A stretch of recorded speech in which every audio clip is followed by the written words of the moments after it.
আসসালামু আলাইকুম, welcome to ওয়ার্ল্ডলাইন্স update.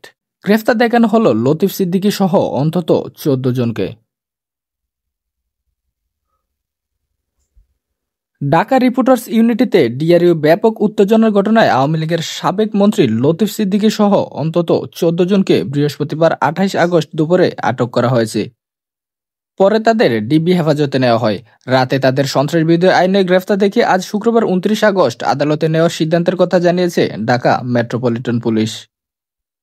গোয়েন্দা পুলিশের পক্ষ থেকে জানানো হয়, গ্রেফতার ব্যক্তিদের মধ্যে ঢাকা বিশ্ববিদ্যালয়ের অধ্যাপক শেখ হাফিজুর রহমান কার্জন এবং সাংবাদিক মঞ্জুরুল আলমও রয়েছেন। এর আগে বৃহস্পতিবার দুপুরে ঢাকা ডিআরইউ থেকে লতিফ সিদ্দিকী সহ অন্যান্যদের হেফাজতে নেয় পুলিশ। তারা সেখানে মঞ্চ ৭১ নামে একটি সংগঠনের ব্যানারে আয়োজিত গোলটেবিল অনুষ্ঠানে যোগ দেন। পরে জুলাই যোদ্ধা পরিচয় দিয়ে লতিফ সিদ্দিকীর উপর চড়াও হয় একদল লোক। অনাকাঙ্ক্ষিত পরিস্থিতি এড়াতে পুলিশ তাকে সহ অন্যদের হেফাজতে নেয়।